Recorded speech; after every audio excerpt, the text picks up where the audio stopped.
नमस्कार दोस्तों, मैं हूँ आपकी दोस्त शिखा। हमारे आज के इस सेशन में हम एमपीपीएससी प्री के यूनिट 2 के चौथे topic major types and dialects of Madhya Pradesh की प्रमुख जनजातियां एवं उनकी बोलियां डिस्कस करेंगे। ये मैप में बताया गया है कि कहाँ-कहाँ पे कौन-कौन से जनजातियां हैं। ऊपर वाले क्षेत्र भिंड, मुरैना, ग्वालियर, इधर सहरिया है। धार, झाबुआ, अलीराजपुर में भील, इसके बाद खरगोन खंडवा में बंजारा, इधर रीवा में कोल है, रीवा सीधी सिंगरौली में अगरिया, बेगा इधर है, अनूपपुर डिंडोरी मंडला में, गोंड मंडला में, इसके बाद छिंदवाड़ा में भारिया है, होशंगाबाद, छिंदवाड़ा, सिवनी में कोरकू जनजाति है। अब हम आगे पढ़ते हैं। जनजाति किसको बोलते हैं? जो दुर्गम क्षेत्र में निवास करने वाला जातीय समूह है, जो कि सामाजिक विकास की मुख्य धारा से पीछे रह गया है। ये दुर्गम क्षेत्र में रह रहे थे, पिछड़े हुए क्षेत्रों में, इसलिए इन तक विकास नहीं पहुंच पाया और ये पीछे हो गए, इसलिए इन्हें जनजाति बोलने लग गए। मध्य प्रदेश में लगभग 47 जनजातियां निवास करती है, जो कि भारत की कुल जनजाति का 14.69% है। जनजाति को हम पर्वतवासी, आदिवासी भी कहते हैं। मध्य प्रदेश की अधिकतर जनजाति प्रोटो ऑस्ट्रेलॉइड समूह का प्रतिनिधित्व करती है, जो कि ऑस्ट्रेलियाई आदिवासी है। जो ऑस्ट्रेलिया के आदिवासी थे, वहां से इनका मूल माना जाता है। देश का पहला आदिवासी संचार केंद्र झाबुआ में है। ये पॉइंट्स याद रखना है दोस्तों।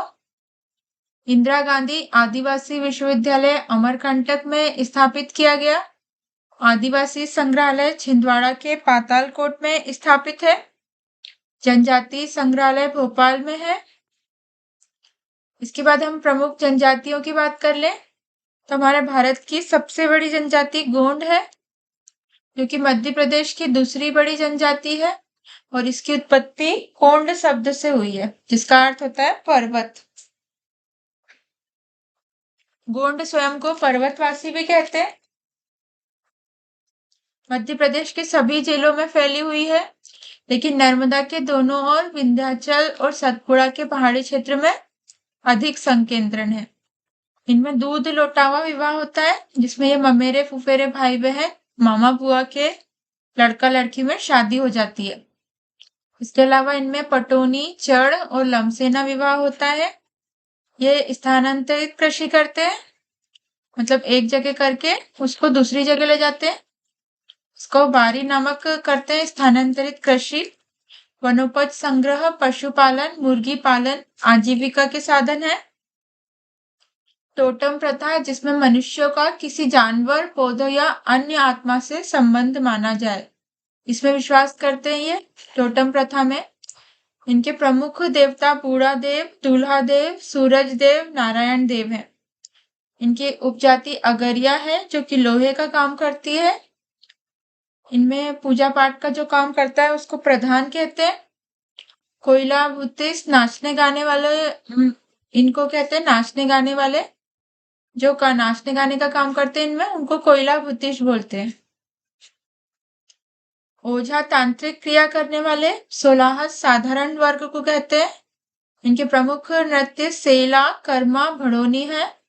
याद रखना है दोस्तों, ये ऑब्जेक्टिव्स में पूछा जाता है। और अब ये जनजाति अलग से ही टॉपिक दे दिया है न्यू सिलेबस में।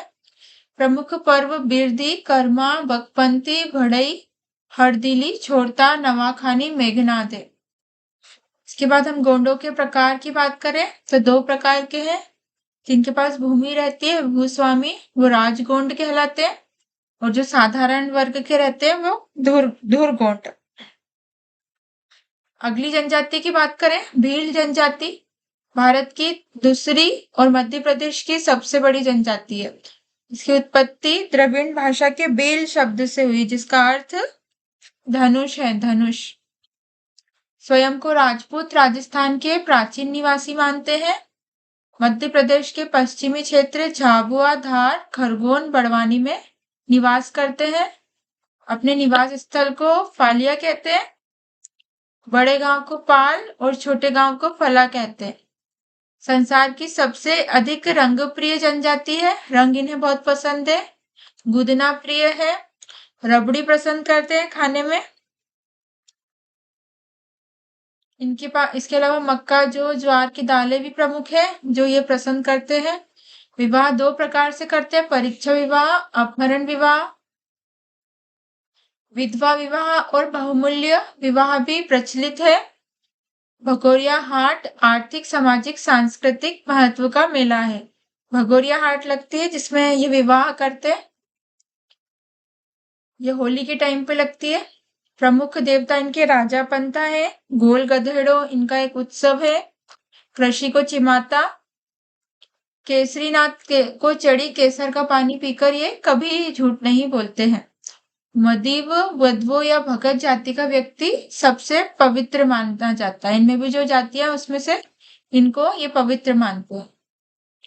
हुंजारो इस जाति के व्यक्ति को औषधि, झाड़ फूक, रोग उपचार का विशेष ज्ञान है। इन्हीं की है उपजाति पुंजारो। इसके अलावा बरेला, रधियास, बेगास, पटेलिया, भिलाला इनकी भी उपजातियां हैं। पर्व गल, भगोरिया, पलावनी। नृत्य भगोरिया, डोहा, बड़वा, घूमर, गोरी बेगा। फिर हम अगली जनजाति की बात करें तो बेगा द्रविड़ वर्ग की जनजाति है। विशेष पिछड़ी जनजाति घोषित किया गया इसको। मध्य प्रदेश के पूर्वी सतपुड़ा, डिंडोरी, मंडला, शहडोल, सीधी, बालाघाट जिले में निवास करती है। गोत्र प्रथा प्रचलित है। एक गोत्र में विवाह नहीं होता है। विधवा विवाह प्रचलित है। विधवा को अपने देवर से विवाह करना होता है। भोजन में मोटे अनाज, कंदमूल, फल, मांस खाते हैं। गो मांस खाना वर्जित है। सुबह के भोजन को ये वासी बोलते हैं। दोपहर के भोजन को वेज और शाम के भोजन को वियारी। अर्थव्यवस्था का मुख्य आधार कृषि और झूम खेती है। ये वही जिसमें स्थानांतरण होता है, जिसे बेवार या दाही पोंडू कहते हैं। धरती को अपनी मां मानते हैं और इस पर हल चलाना पाप समझते हैं। प्रमुख औजार कुल्हाड़ी है। औषधियों का अच्छा ज्ञान है। इनके प्रमुख देवता की बात करें तो बूढ़ा देव है जो कि साल वृक्ष पर निवास करते हैं। गांव की रक्षा ठाकुर देव, बीमारियों से रक्षा दूल्हा देव करते हैं। गोंडों के परंपरागत पुरोहित है ये बेगा। इनकी उपजातियों की बात करें तो बिजवार, नरोतिया, भरोतिया, रमेना, कटमेना, रायमेना। विवाह ये मंगनी, चढ़ विवाह, उठवा, चोर, पैदुल, लमसेना, उधारिया। नृत्य कर्मा, सेला, परधोनी, फॉक। फिर हम अगली जनजाति की बात करें तो कोरकू मुंडा अथवा कोल जनजाति की एक प्रशाखा है और इसका अर्थ होता है मनुष्यों का समूह। मध्य प्रदेश के छिंदवाड़ा, बैतूल, होशंगाबाद, हरदा, खंडवा, जबलपुर जिलों में रहते हैं। अपने गांव के चारों ओर बांस की वाड़ लगाते हैं। इनके घर आमने सामने पंक्तिबद्ध होते हैं। इनका समाज पितृसत्तात्मक है। इनके दो प्रमुख वर्ग है, राजकोरकू और पठारिया। आजीविका का मुख्य साधन कृषि है। इसके अतिरिक्त पशुपालन, मत्स्य, वनोपज संग्रह भी करते हैं। स्वयं को हिंदू मानते हैं। महादेव और चंद्रमा की पूजा करते हैं। गुड़ी पड़वा, दशहरा, दिवाली, होली जैसे हिंदू त्योहार मनाते हैं। मृतकों को दफनाने की परंपरा इनमें। स्मृति में लकड़ी का स्तंभ गाड़ देते हैं। मृतक को दफना के उसके ऊपर स्तंभ गाड़ देते हैं स्मृति के लिए। इसके बाद हम अगली जनजाति की बात करें तो कोल। यह मुंडा समूह की एक अत्यंत प्राचीन जनजाति है। मध्य प्रदेश में रीवा, सतना, जबलपुर, सीधी, शहडोल जिलों में पाई जाती है। संगीत के शौकीन होते हैं। इनके घरों में अनेक वाद्य यंत्र पाए जाते हैं। ये भी पितृसत्तात्मक है। शाकाहारी और मांसाहारी दोनों भोजन करते हैं। गाय व शेर का मांस नहीं खाते। अधिकांशतः खेतीहर मजदूर होते हैं।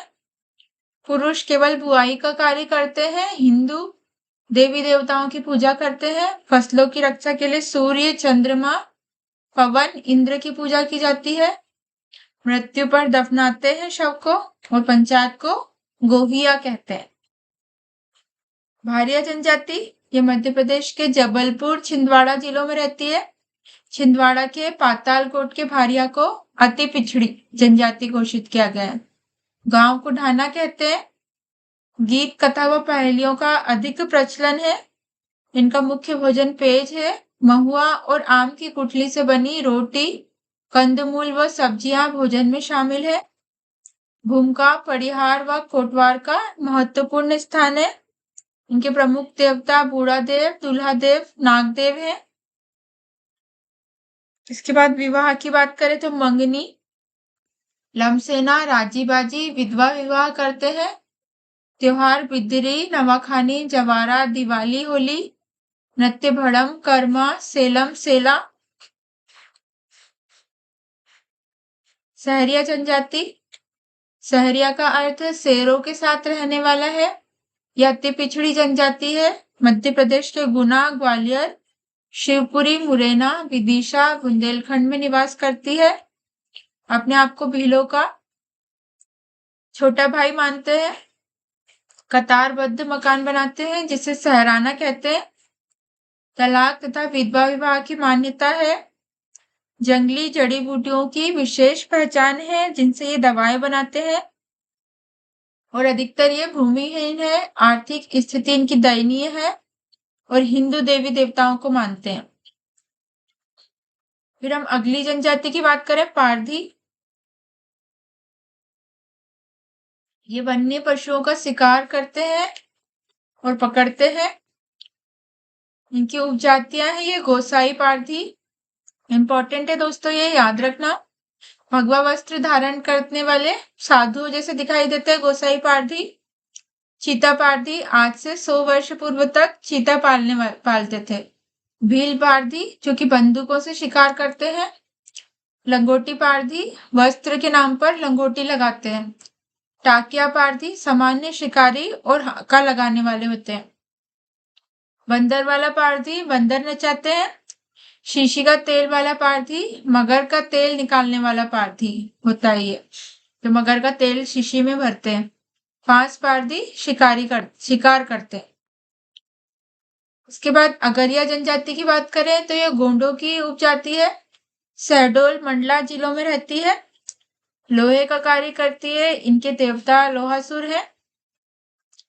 देवता को प्रसन्न करने के लिए काली मुर्गी की भेंट चढ़ाते हैं। सुअर का मांस खाते हैं चाव से। गुदने गुदाने का रिवाज है इनमें। विवाह में वधु शुल्क का प्रचलन है। उड़द की दाल को पवित्र मानते हैं और विवाह में प्रयोग करते हैं। पनिका सीधी शहडोल जिलों में है ये जनजाति। संत ऐसा माना जाता है कि जो संत कबीर का जन्म जल से हुआ था। वे एक पनिका महिला द्वारा पाले पोसे गए थे। संत कबीर पनिका महिला द्वारा पाले पोसे गए थे। पनिका इसलिए कबीर पंथी कहलाए। मांस मदिरा से परहेज करते हैं। पनिका जनजाति मूल रूप से कपड़ा बनाने का कार्य करती है। उराव जनजाति ये सीधी शहडोल अनूपपुर जिलों में रहती है। दक्षिण भारत से आए। इनका मुख्य कार्य खेती मजदूरी है। मुखिया को महतो कहते हैं। युवा ग्रह धूम कोरिया कहलाते हैं। नृत्य सरहुल, कर्मा, कुडिया, डंडा करते हैं। एक गोत्र में विवाह वर्जित मानते हैं। बोली कुरुख बोलते हैं।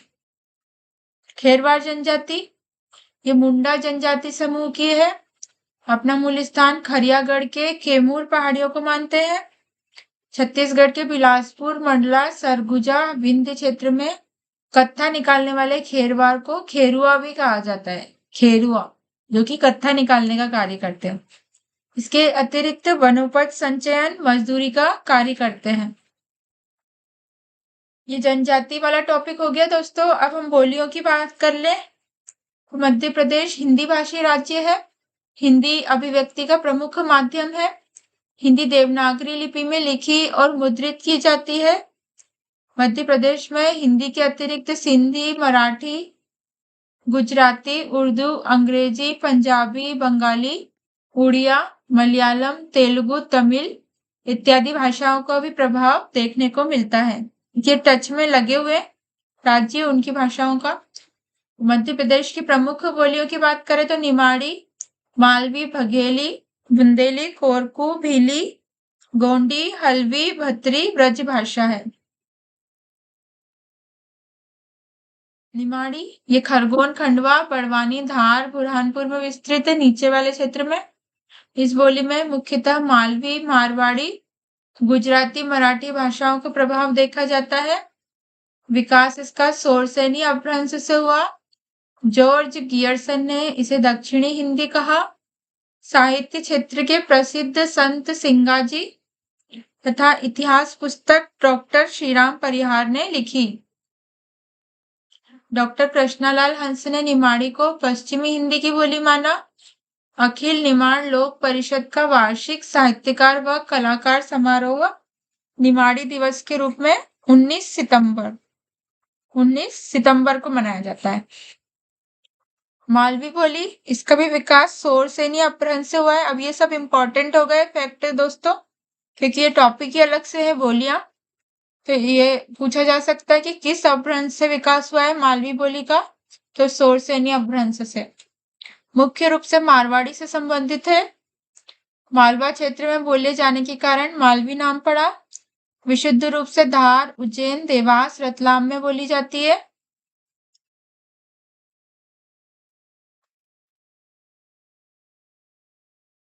बुंदेली मध्य प्रदेश के निवाड़ी, छतरपुर, टीकमगढ़, सागर, दमोह, पन्ना, विदिशा, ग्वालियर, भिंड, दतिया, शिवपुरी, गुना, मुरैना, रायसेन, होशंगाबाद, नरसिंहपुर, जबलपुर जिलों में बुंदेली बोली जाती है। इसकी उपबोली पवारी, लोधाली, खटोला है। इसका एक नाम बुंदेलखंडी भी है, जो कि जॉर्ज गियर्सन ने दिया। सबसे अधिक व्यापक क्षेत्र में विस्तृत है। बुंदेली सबसे ज्यादा बोली जाती है एमपी में। बघेली, इसका विकास अर्ध मगधी अपभ्रंश से हुआ। ये रीवा, सिंगरौली, सीधी, शहडोल पूर्व वाले बेल्ट में बोली जाती है। सतना, उमरिया, अनूपपुर निश्चित रूप से कटनी जिला और उत्तर प्रदेश के बांदा जिले के कुछ भागों में बोली जाती है। कोरकू जनजाति मध्य प्रदेश के बैतूल, होशंगाबाद, छिंदवाड़ा, खरगोन जिलों में निवास करने वाले कोरकू जनजाति बोलते हैं। भारत के मध्य प्रदेश व महाराष्ट्र राज्य में बोली जाने वाली अगस्ट्रो एशियाई भाषा परिवार की मुंडा शाखा की भाषा है। ब्रज भाषा एक साहित्यिक व स्वतंत्र भाषा है। इसकी अपनी कई बोलियां हैं। ब्रज भाषा सोरसेनी अपभ्रंश की कोख से जन्मी है। डॉक्टर धीरेन्द्र वर्मा कन्नौजी को ब्रज भाषा का ही एक रूप मानते हैं। इसका विकास मुख्यतः पश्चिमी उत्तर प्रदेश और उससे लगते राजस्थान, मध्य प्रदेश, हरियाणा में हुआ। भीली भाषा पश्चिमी हिंदू आर्य भाषाओं का एक समूह है, जिन्हें मध्य पश्चिमी और कम संख्या में भारत के पूर्वी भाग के लगभग 60 लाख भील बोलते हैं। इसे भीली, भिलाला और राजस्थान में वागड़ी भाषा के रूप में जाना जाता है। इनकी बोली तो है पर इसकी लिपि नहीं है। गोंडी भाषा भारत के मध्य प्रदेश में मुख्यतः शहडोल, उमरिया, अनूपपुर, बालाघाट, छिंदवाड़ा में बोली जाती है। गोंड जनजाति और उपजातियों द्वारा बोली जाती है। प्राचीन भाषा है। जब इसकी उत्पत्ति हुई थी, पृथ्वी पर मनुष्य का जन्म हुआ, तभी गोंडी भाषा का जन्म हुआ। प्रायः देवनागरी तथा तेलुगु लिपियों में लिखी जाती है। 1928 में एक गोंड ने डिजाइन किया था इसको। बारेला जनजाति ये भील जनजाति की उपजाति है और बारेला द्वारा बोली जाने वाली बोली बारेला है। ये जनजाति बारेला जनजाति बोलती है। बारेला बोली मध्य प्रदेश के बड़वानी, खरगोन, खंडवा में बोली जाती है। भदावरी कहावतों में व्यक्त होने वाली बोली है। मध्य प्रदेश के भिंड, ग्वालियर, मुरैना में बोली जाती है। बंजारी ये बंजारा जनजाति की बोली है। ग्वालियर के घाटी गांव, शिमरिया, चेत, दुबाह, डबरा और मुरार खंड और भिंड जिले के गोहद खंड में बोली जाती है। बंजारे अपनी बोली को ग्वारी कहते हैं। ग्वारी में अनेक लोकगीत मिलते हैं। ये टॉपिक यहाँ पे खत्म हो गया दोस्तों। लेक्चर को पूरा देखने के लिए बहुत बहुत धन्यवाद दोस्तों।